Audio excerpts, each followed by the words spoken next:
Echagidamak ay Hingkhini.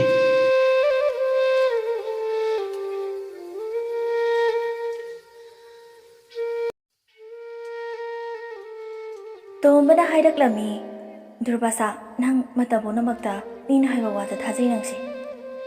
Durbasa wangangde chaubina Durbasagi mataududa thoibiga machanupiga mathana thambadu kirami amuk khatnagadra haiduna. Chaubina haidaklami Durbasa chak chanaba tawro aikhoisu chatnaba tawrage ilimas tharake nanga tuminaro mahadu ngasidi. Asi hairamnaga chaubiga tombagasu mahimda chakri ilimaska machiyanu meri maga laami ahing lekpa. Ilimasti yamna tapi pakiloga manade uha kaya ngangde tapna Durbasada haidaklami kaka chak chanaba tawrasina. Meri mana chakto thire aduga makhoi mangadu harau harau chakto charami. Chak chaba loiraba matungda Durbasadu ngasai hairakpadu mamasadu leifam khangamde Ilimasta haidaklami. Ilimas ang lairamo nine hoiga ai dukandam da thokhige. Asi hairamlaga Durbasadu thokre. Thoibidi pakhatpana loiri karino madi tawrani khangi masadu leifam ka amta khangdre. Hinjang yonbi nupidu ambika hoida lairami aduna paudu masu tarami hinjang yonbi nupiduna haidaklami. Ambika ngaikone pung tara haidudi ai geta changpa matamni aduda kanamdusu changpa ude. Ambikana iche nungdang dilairadana nungthel phama panthokpa nupi nate. Hinjang yonbi nupiduna hairai aina chingnarise soidana oini. Aiga nupiduga saung seda manabaduda thoibi changakpanina khanba oiramni. Ambikana iche security do anauba lakpanina Durbasa kanano khangdana pautu tamine. Hinjang yonbi nupiduna hairai ai yam nungaidre amta fazana hairukige changakpado ainena. Asi hairaga Durbasagi mayumda Durbasa unaraga warido haigena lakpada hinjang yonbi nupiduna Durbasa gate romda chatkibadu urami. Hinjang yonbi nupiduna Durbasabu tanarami. Durbasadu gate laami. Durbasa lakpa ubada gate ki security du pakhatpana loire. Durbasana nangna noi natai masang pa ui haido natai madi yumdagi jathokte hai si kamai tawrido. Security du Durbasagi wahangduda kibana loirami. Security du na hairaklami ta Durbasa sum chamna tambane. Security atopa amana hairaklami paubu hekta chumna tambaya bra nang paududa mi imung kaina dore. Quarter du da lairiba mi loina khangabani security duna tambadagi Durbasa hoigi imung khatnare haibasi. Security duna hairaklami ta Durbasa itai maga yamna manabaduda itai moirabai khalubane. Durbasana makha tarai nangna changpa uhorido kari dress chale khari machuna. Security du khumba ngamdre tanjaduda hinjang yonbidu tholaami geta. Aduda Durbasa hoi thoibi hoi nungsijaba security nupaduna hairai. Ta Durbasa masai jangkhibada asi itaima hinjang yonbisine. Napchekta ubudadi ngasai masakta ningsingba thoktraide asine asi. Pau tamuba security dudi pakhatpana loire ma masa sukhangjai Durbasana karino mari tawrani haibasi. Moina ngangnaba wadu hinjang yonbi nupidu su tarami masu thoibi hoi khatnabadu khangini ngasai makai ambika hoida lairubagi. Hinjang yonbi nupidu saurami security gidugi manakta changakaga khupakna tharami aduga hairai. Ibunga nangi paududa mi sinadore pau tambada khara yengaga tamu. Durbasada amuk hairai ibunga aisu paudu tare. Pung tara tabada changakpado aisu ahirana khaline. Aina changakpaduda mi amta changakte. Pung tara tabaduda changaise aina tana kanamta oiramoy. Aduna nang thokhibaduda tanaraine asi haigena. Itai mase ambika ga bejiya ga na hinjang pura haibaduda purakpane. Gyan tana lairo ibungo itai masu chalage. Si hairaga hinjang yonbi nupidu magi mayum ragai lomda chatkre. Durbasadi saubana loire aduna security dogi khamiba bike tu thogaire security tu uhangangdre ꯊꯣꯏꯕꯤ ꯄꯨꯡ 10 ꯇꯥꯕ ꯀꯥꯟꯗ ꯍꯟꯖꯤꯜꯂꯛꯄꯗꯨ ꯒꯦꯠꯇ ꯇꯥꯕ ꯁꯦꯀ꯭ꯌꯨꯔꯤꯇꯤꯅ ꯎꯍꯧꯗꯨꯅ ꯗꯨꯔꯕꯥꯁꯥꯗ ꯇꯝꯕꯗꯒꯤ ꯈꯠꯅꯕꯅꯦ ꯍꯥꯏꯕꯗꯨ police ꯀꯝꯄ꯭ꯂꯦꯛꯁꯇꯨꯗ ꯂꯩꯔꯤꯕ ꯃꯌꯥꯝꯗꯨ ꯇꯥꯔꯝꯃꯤ꯫ ꯗꯨꯔꯕꯥꯁꯥꯒ ꯂꯨꯅ ꯇꯤꯟꯅꯕ ꯁꯥꯕ ꯃꯃꯥꯟꯅꯕꯗꯨꯗꯤ ꯍꯔꯥꯎꯕꯅ ꯂꯣꯏꯔꯦ꯫ ꯗꯨꯔꯕꯥꯁꯥ ꯍꯣꯏꯒꯤ ꯏꯃꯨꯡ ꯈꯠꯅꯔꯒ ꯃꯍꯥꯛꯀꯤ ꯅꯨꯡꯉꯥꯏꯕꯤꯅꯤ ꯃꯍꯥꯛꯀꯤ ꯅꯨꯄꯤꯗ ꯍꯥꯏꯔꯛꯂꯝꯃꯤ꯫ ꯁꯀꯨꯅꯤ ꯑꯩꯅ ꯊꯥꯛꯄ ꯂꯥꯡꯗꯕꯨ ꯊꯨꯗꯦ ꯍꯥꯏꯕ꯭ꯔꯣ? ꯅꯤꯡꯉꯣꯜ ꯆꯥꯛꯀꯧꯕ ꯅꯪꯅꯕ ꯗꯨꯔꯕꯥꯁꯥꯕꯨ ꯌꯨ ꯄꯤꯊꯛꯑꯒ ꯖ꯭ꯋꯥꯔ ꯁꯥꯟꯅꯅꯤ꯫ ꯑꯗꯨꯒ ꯗꯨꯔꯕꯥꯁꯥ ꯍꯣꯏꯒꯤ ꯏꯃꯨꯡꯗ ꯂꯩꯔꯤꯕ ꯁꯅꯥ ꯄꯩꯁꯥ ꯑꯩꯅ ꯂꯣꯏꯅ ꯂꯧꯒꯅꯤ꯫ ꯑꯗꯨꯗꯁꯨ ꯅꯠꯇꯦ, ꯑꯩꯈꯣꯏꯒ ꯊꯪꯅꯕ ꯗꯨꯔꯕꯥꯁꯥꯒꯤ ꯏꯪꯈꯣꯜꯁꯦ ꯑꯩꯅ ꯂꯧꯅꯤ ꯗꯨꯔꯕꯥꯁꯥꯗꯒꯤ꯫ ꯃꯍꯥꯛꯀꯤ ꯅꯨꯄꯤꯗꯨ ꯍꯔꯥꯎꯕꯅ ꯂꯣꯏꯔꯦ꯫ ꯃꯤꯒꯤ ꯏꯃꯨꯡ ꯃꯅꯨꯡ ꯈꯠꯅꯔꯒ ꯃꯈꯣꯏ ꯃꯇꯩ ꯃꯅꯥꯎꯅ ꯍꯔꯥꯎꯔꯤꯕꯅꯤ꯫ ꯃꯣꯏꯒꯤꯁꯨ ꯃꯆꯥ ꯅꯨꯄꯤ 3 ꯄꯣꯛꯏ ꯍꯥꯏꯕꯁꯤ ꯀꯥꯎꯔꯝꯃꯤ꯫ ꯊꯣꯏꯕꯤꯅ ꯋꯥꯔꯤꯕꯗꯨ ꯃꯈꯣꯏꯒꯤ ꯃꯆꯥꯅꯨꯄꯤꯁꯤꯡꯗ ꯊꯣꯛꯑꯣꯏ ꯍꯥꯏꯅꯤꯡꯉꯥꯏ ꯂꯩꯇꯦ꯫ ꯑꯗꯨꯒ ꯂꯣꯏꯅ ꯀꯥꯎꯔꯦ ꯃꯇꯩ ꯃꯅꯥꯎꯗꯨ꯫ ꯗꯨꯔꯕꯥꯁꯥ ꯍꯟꯖꯤꯜꯂꯛꯇꯕꯗꯨꯗ ꯊꯣꯏꯕꯤꯅ ꯍꯥꯏꯔꯛꯂꯝꯃꯤ, ꯏꯂꯤꯃꯁ, ꯅꯣꯏ ꯕꯕꯥꯒ ꯃꯃꯥꯒꯗꯣ ꯑꯝꯇ ꯀꯧꯔꯨꯔꯣ꯫ ꯑꯕꯦꯝꯗꯤ ꯑꯉꯥꯡ ꯑꯣꯏꯖꯔꯕꯁꯨ ꯁꯤꯒꯨꯝꯕꯁꯤ ꯇꯣꯏꯅ ꯊꯦꯡꯅꯔꯛꯑꯕꯅꯤꯅ ꯈꯪꯉꯝꯃꯤ꯫ ꯂꯥꯏꯔꯤꯛꯀ ꯄꯥꯕꯒ ꯉꯝꯃꯝꯗ꯭ꯔꯦ꯫ ꯕꯁꯅ ꯇꯣꯝꯕꯒ ꯆꯥꯎꯕꯤꯒꯗꯨ ꯄꯨꯗꯨꯅ ꯂꯥꯛꯑꯝꯃꯤ꯫ ꯇꯥ ꯇꯣꯝꯕ, ꯗꯨꯔꯕꯥꯁꯥꯗꯣ ꯍꯟꯖꯤꯜꯂꯛꯇ꯭ꯔꯦ, ꯗꯨꯀꯥꯟ ꯊꯣꯛꯈꯤꯒꯦ ꯍꯥꯏꯔꯝꯕꯅꯦ, ꯑꯝꯇ ꯆꯠꯂꯒ ꯌꯦꯡꯕꯤꯔꯨꯒꯦꯔꯥ?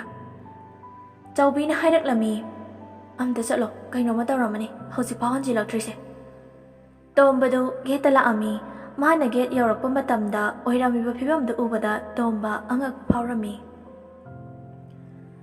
ꯄꯜꯁꯔꯗꯨ ꯀꯥꯏꯔꯒ ꯂꯩꯔꯝꯃꯤ꯫ ꯇꯣꯝꯕꯅ, ꯗꯨꯔꯕꯥꯁꯥ, ꯀꯩꯅꯣ ꯁꯤꯗꯤ ꯇꯧꯔꯤꯁꯤꯗꯤ? ꯁꯦꯀ꯭ꯌꯨꯔꯤꯇꯤ ꯅꯨꯄꯥ ꯑꯇꯣꯞꯄꯗꯨꯅ ꯍꯥꯏꯔꯛꯂꯝꯃꯤ꯫ ꯇꯥ ꯇꯣꯝꯕ, ꯉꯁꯥꯏ ꯒꯦꯠꯇ ꯆꯪꯉꯛꯄꯗꯣ ꯔꯒꯥꯏꯂꯣꯡꯒꯤ ꯍꯤꯟꯖꯥꯡ ꯌꯣꯟꯕꯤ ꯏꯇꯩꯃꯗꯣ ꯑꯣꯏꯔꯝꯃꯦ꯫ ꯑꯗꯨꯒꯤ ꯁꯥꯎꯗꯅ ꯇꯥ ꯗꯨꯔꯕꯥꯁꯥꯅ ꯄꯜꯁꯔꯁꯦ ꯊꯨꯒꯥꯏꯔꯤꯅꯦ꯫ ꯇꯣꯝꯕ ꯗꯨꯔꯕꯥꯁꯥꯗꯨ ꯉꯁꯤꯗꯤ ꯋꯥ ꯉꯥꯡꯅꯕ ꯌꯥꯔꯔꯣꯏ ꯈꯪꯉꯗꯨꯅ ꯍꯥꯏꯔꯛꯏ꯫ ꯗꯨꯔꯕꯥꯁꯥ, ꯂꯥꯛꯑꯣ ꯆꯠꯂꯁꯤ꯫ ꯁꯦꯀ꯭ꯌꯨꯔꯤꯇꯤꯗꯨꯗ ꯍꯥꯏꯔꯛꯏ, ꯏꯕꯨꯡꯉꯣ, ꯄꯥꯎ ꯇꯝꯕꯗ ꯌꯦꯡꯉꯒ ꯇꯝꯃꯣ꯫ ꯅꯪꯒꯤ ꯄꯥꯎꯗꯨꯗ ꯃꯤꯒꯤ ꯏꯃꯨꯡ ꯀꯥꯏꯔꯦ꯫ ꯑꯩꯈꯣꯏꯁꯨ ꯆꯠꯂꯒꯦ꯫ ꯍꯌꯦꯡ ꯑꯌꯨꯛ ꯉꯟꯇꯥ ꯋꯥꯗꯣ ꯉꯥꯡꯅꯔꯁꯤ꯫ ꯁꯤ ꯍꯥꯏꯔꯒ ꯇꯣꯝꯕꯅ ꯗꯨꯔꯕꯥꯁꯥꯕꯨ ꯃꯌꯨꯝꯗ ꯄꯨꯗꯨꯅ ꯂꯥꯛꯑꯝꯃꯤ꯫ ꯇꯣꯝꯕꯅ ꯏꯂꯤꯃꯁꯇ ꯍꯥꯏꯔꯛꯏ, ꯏꯂꯤꯃꯁ, ꯅꯣꯏ ꯀꯀꯥꯁꯦ ꯐꯃꯨꯡꯗ ꯄꯨꯁꯤꯜꯂꯣ, ꯇꯨꯃꯤꯟꯅꯔꯨꯔꯣ꯫ ꯇꯣꯝꯕꯅ ꯑꯃꯨꯛ ꯃꯈꯥ ꯇꯥꯔꯛꯂꯝꯃꯤ꯫ ꯉꯁꯥꯏ ꯒꯦꯠꯇ ꯆꯪꯉꯛꯄꯗꯣ ꯔꯒꯥꯏꯂꯣꯡꯒꯤ ꯍꯤꯟꯖꯥꯡ ꯌꯣꯟꯕꯤ ꯏꯇꯩꯃꯗꯣ ꯑꯣꯏꯔꯝꯃꯦ꯫ ꯑꯗꯨꯒꯤ ꯗꯨꯔꯕꯥꯁꯥꯗꯨꯅ ꯁꯦꯀ꯭ꯌꯨꯔꯤꯇꯤ ꯑꯉꯥꯡꯗꯨꯒꯤ ꯄꯜꯁꯔꯗꯣ ꯊꯨꯒꯥꯏꯔꯦ꯫ ꯋꯥꯁꯦ ꯑꯣꯁꯤ ꯌꯧꯅꯔꯅꯤ꯫ ꯑꯩꯅ ꯍꯌꯦꯡ ꯑꯌꯨꯛ ꯋꯥ ꯉꯥꯡꯅꯔꯁꯤꯗꯤ ꯍꯥꯏꯔꯝꯃꯤ꯫ ꯊꯣꯏꯕꯤꯅ ꯍꯥꯏꯔꯛꯂꯝꯃꯤ, ꯇꯥ ꯇꯣꯝꯕ, ꯃꯤꯒꯤ ꯒꯥꯔꯤꯗꯨꯗꯤ ꯁꯦꯝꯗ꯭ꯔꯗꯤ ꯌꯥꯔꯔꯣꯏꯅꯦ꯫ ꯇꯣꯝꯕꯅ, ꯊꯣꯏꯕꯤ, ꯒꯥꯔꯤꯗꯣ ꯁꯦꯝꯕ ꯌꯥꯔꯔꯣꯏ, ꯑꯅꯧꯕ ꯑꯃ ꯂꯩꯇ꯭ꯔꯗꯤ꯫ ꯒꯥꯔꯤꯗꯣ ꯄꯨꯡꯇꯣꯏ ꯇꯣꯏꯍꯧꯔꯦ꯫ ꯊꯣꯏꯕꯤꯗꯤ ꯋꯥꯍꯩꯗꯣ ꯇꯥꯕꯗ ꯋꯥꯔꯝꯃꯤ꯫ ꯒꯥꯔꯤ ꯑꯃꯒꯤ ꯃꯃꯜꯁꯤ ꯂꯥꯈ 1ꯗꯒꯤ ꯇꯥꯗꯦ꯫ ꯊꯣꯏꯕꯤꯅ, ꯇꯥ ꯇꯣꯝꯕ, ꯒꯥꯔꯤꯗꯨꯗꯤ ꯀꯌꯥꯃꯨꯛ ꯄꯤꯔꯝꯅꯦ? ꯇꯣꯝꯕꯅ, ꯂꯥꯈ 1 ꯈꯔ ꯍꯦꯟꯗꯣꯏ ꯃꯥꯜꯂꯦ꯫ ꯆꯥꯎꯕꯤꯅ ꯍꯥꯏꯔꯛꯂꯝꯃꯤ꯫ ꯀꯥꯏꯗꯒꯤ ꯂꯥꯈ 1ꯅꯣ ꯊꯣꯏꯕꯤ ꯅꯪꯅ ꯊꯤꯗꯣꯏꯁꯦ? ꯏꯆꯦ ꯆꯥꯎꯕꯤ, ꯌꯨꯝꯗ ꯍꯪꯕꯁꯨ ꯏꯀꯥꯏꯔꯦ ꯃꯧꯒꯤ ꯃꯃꯥꯡꯗ꯫ ꯀꯔꯤꯗꯤ ꯎꯄꯥꯏ ꯂꯩ, ꯑꯩꯒꯤ ꯅꯦꯀ꯭ꯂꯦꯁ ꯑꯃ ꯀꯥꯏꯊꯣꯛꯑꯒꯦ꯫ ꯁꯨꯃꯥꯏꯅ ꯁꯨꯝ ꯇꯧꯗꯨꯅ ꯊꯣꯏꯕꯤꯒꯤ ꯁꯅꯥ ꯂꯣꯏꯔꯕꯅꯤ꯫ ꯊꯨꯒꯥꯏꯕꯅ ꯗꯨꯔꯕꯥꯁꯥꯅ, ꯂꯩꯕꯅ ꯊꯣꯏꯕꯤꯅ꯫ ꯆꯥꯎꯕꯤꯅ ꯍꯥꯏꯔꯛꯂꯝꯃꯤ, ꯍꯣꯏ ꯍꯣꯏ, ꯑꯗꯨꯃꯥꯏꯅ ꯇꯧꯔꯣ, ꯑꯩꯈꯣꯏꯁꯨ ꯆꯠꯅꯕ ꯇꯧꯔꯒꯦ꯫ ꯑꯉꯥꯡ ꯑꯦꯛꯖꯥꯝꯅꯤꯗꯣ ꯂꯥꯏꯔꯤꯛꯀ ꯑꯝꯇ ꯄꯥꯕ ꯌꯥꯔꯔꯣꯏꯅꯦ꯫ ꯑꯣꯁꯤꯗꯨꯅ, ꯇꯥ ꯗꯨꯔꯕꯥꯁꯥ, ꯃꯤꯅ ꯇꯝꯕ ꯄꯥꯎꯁꯦ ꯍꯌꯦꯡꯈꯩ ꯇꯥꯕꯤꯔꯨꯅꯨ꯫ ꯏꯕꯨꯡꯉꯣ, ꯅꯪꯁꯨ ꯄꯥꯎꯁꯦ ꯇꯝꯕ ꯌꯥꯏ ꯌꯥꯗꯦ ꯈꯜꯂꯒ ꯇꯝꯃꯨ꯫ ꯅꯪꯒꯤ ꯄꯥꯎ ꯑꯃꯅ ꯃꯤꯒꯤ ꯏꯃꯨꯡ ꯀꯥꯏꯅꯗꯧꯔꯦ꯫ ꯁꯦꯀ꯭ꯌꯨꯔꯤꯇꯤ ꯅꯨꯄꯥꯗꯨꯅ, ꯍꯣꯏ ꯁꯥꯔ꯫ ꯑꯣꯁꯤꯗꯨꯅ, ꯋꯥꯁꯦ ꯃꯈꯥ ꯇꯥꯅꯔꯣꯏꯁꯦ, ꯂꯩꯃꯤꯟꯅꯕ ꯉꯥꯛꯇꯅꯦ꯫ ꯏꯕꯨꯡꯉꯣ, ꯅꯪꯅ ꯂꯥꯟꯕꯅꯤꯅ ꯇꯥ ꯗꯨꯔꯕꯥꯁꯥꯒꯤ ꯏꯇꯩꯃꯗ ꯁꯦꯡꯗꯣꯛꯑꯣ, ꯅꯣꯏ ꯑꯅꯤ ꯀꯝꯄ꯭ꯔꯣꯃꯥꯏꯁ ꯇꯧꯅꯔꯣ꯫ ꯁꯦꯀ꯭ꯌꯨꯔꯤꯇꯤ ꯅꯨꯄꯥꯗꯨꯅ ꯍꯥꯏꯔꯛꯂꯝꯃꯤ, ꯁꯥꯔ, ꯑꯩ ꯁꯦꯡꯗꯣꯛꯆꯒꯦ, ꯑꯗꯣ ꯑꯩꯒꯤ ꯒꯥꯔꯤꯗꯣ ꯑꯍꯟꯕꯅꯦ ꯁꯥꯔ, ꯄꯩꯁꯥ ꯄꯨꯔꯒ ꯂꯩꯕꯅꯦ꯫ ꯁꯦꯝꯕꯁꯨ ꯌꯥꯔꯔꯣꯏ ꯁꯥꯔ, ꯒꯥꯔꯤꯗꯣ ꯁꯤꯡꯕꯤꯔꯣ, ꯁꯤꯡꯗ꯭ꯔꯗꯤ ꯑꯩꯗꯤ SPꯗ ꯀꯝꯄ꯭ꯂꯦꯟ ꯇꯧꯅꯤ꯫ ꯑꯣꯁꯤꯗꯨꯅ, ꯏꯕꯨꯡꯉꯣ, ꯅꯪꯅ ꯄꯥꯎꯁꯦ ꯇꯝꯃꯝꯗ꯭ꯔꯗꯤ ꯁꯤ ꯊꯣꯛꯈꯤꯗ꯭ꯔꯣ? ꯃꯤꯅ ꯁꯤꯕꯁꯦ ꯆꯤꯟꯗ ꯁꯤꯕꯅꯦ ꯈꯪꯉꯨ꯫ ꯑꯣꯁꯤꯗꯨꯅ ꯃꯈꯥ ꯇꯥꯔꯛꯂꯝꯃꯤ, ꯇꯥ ꯗꯨꯔꯕꯥꯁꯥꯅ ꯒꯥꯔꯤꯗꯣ ꯊꯨꯒꯥꯏꯔꯝꯗ꯭ꯔꯗꯤ ꯐꯕ, ꯊꯨꯒꯥꯏꯔꯕꯅꯤꯅ ꯇꯥ ꯗꯨꯔꯕꯥꯁꯥ, ꯃꯥꯒꯤ ꯒꯥꯔꯤꯁꯦ ꯑꯃ ꯂꯩꯕꯤꯔꯣ꯫ ꯗꯨꯔꯕꯥꯁꯥꯗꯤ ꯕꯥꯏꯛ ꯑꯃ ꯂꯩꯕ ꯍꯥꯏꯕꯁꯤ ꯀꯔꯤꯁꯨ ꯅꯠꯇꯦ, ꯑꯗꯨꯁꯨ ꯊꯣꯏꯕꯤꯅ ꯂꯩꯗꯣꯏꯅꯤ꯫ ꯁꯅꯥ ꯊꯝꯃꯒ mama mapadagidi lupa ama phau haiba ngamponte. Durbasana, Sir, garido hojimang leijage. Masu ngasigi numita compromise tawgadabane.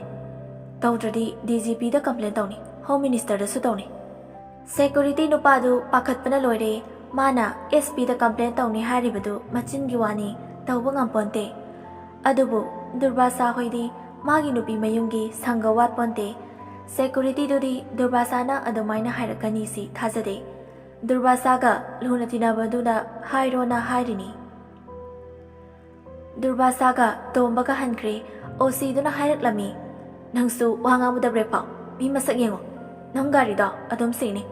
Nang SP da complain tawbado nang ngamgadro. Midi sangyam leibane aduna quarters da leiba ngamini. Security nupa adu wangang mangamdre. Huina tawraga gadana khongidu ma tawre. Durbasagi yumgi mama mapadasu paudo hairami. Durbasaga tombaga halaklami chawbina. Kari hainare. Tombana compromise tawnaro. Aduga gari dudi sembadusu yararoi. Aduna anauba malairo hairi. Thoibidi si hairakani khanduna sana kairaga paisada thammabani. Thoibina lak amma Durbasada pirami. Thoibina sumaina dum tawraga laire aduna Durbasadadi kaishu nate. Durbasaga tombagadu khudakta bike leba sakre. Thugai khibaduga chap manaba ama lairaga office ta purami. Security du OC dugui room da lairami. Durbasaga tombaga yam thuna amuk lakpaduda OC duna khalami. Bike lainingai paisa pharak taramani aduna kona laiba yanaba hainaba lakpanena. OC duna ta Durbasa kari tawre. Gari do tapna leihalo aina hairabane masu yare. Durbasana, Sir, bike to lairaga pura huji. OC du ngakpada lore pung ama phau phadri aduga bike lak ama hena pibadu lairaga pura haibadu tabada. Constable amagi tolopsi yamponte 25,000 yoponte aduga lak ama henba bike tu pung ama phau phadri kanda lairaga pura haibadu da. OC duna pare ta Durbasa dudi. Durbasana amuk hairak-lami. Nangi bike se leire hojikti lale hairo law adu natrabadi nang afaba oiroi.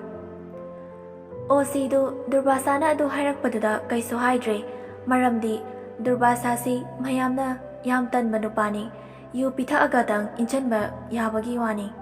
Natrabadi Durbasada wa haiba kirami. Security dudi Durbasa kanano khangdabagi Durbasada paudu tambani. Durbasadi amta kiramde maramdi nupi mayum sangayam chawri. Security si lale haikatra hairoidra. Security du tawpham khangdre OC duna hairak-lami. Nangari su phanglabanina itai muthoibida lale hayo. Aduga mathangdadi pause tamningena tamganuko mi yengaga tamu. Security nupa duna hoi sir ai lale. Ado sir na khara phanaba sinbiro. OC duna constable ama kaurai. Kanale ta Durbasaga ta tombaga aina la ona haina koro. Tombaga Durbasaga du mayum yorami mama mapasula ami saubina. Kari hainare. Tombana gari di lairaga pirame. Thoibida lale hayona hairabane. Osina sinjarani. Tanjaduda tombada police constable amana phone tawrami. Ta tomba nanga ta Durbasaga da officer na la on hai amda thuna lakpiyo.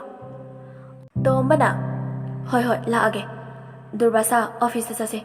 Osina ibani la ona kaure hai. Tombaga Durbasaga du chatkre office ta. Ngarang thokiba thodok tu Durbasaga chatminaba officer du tarami. Yamna nungaijade wari du tabada. Maga leiminaba constable amada wari do hairami. Ngarangida yam nungaite. Ta Durbasagi taimase aigidi classmate. Manipur University da ekhoipune MA tawminare. First class da pass tawrakpane. Graduation do adusu Guwahati University dagi. Larik yamna haibane. Aidi ta Durbasagi mong sida nongbatagi classmate haide.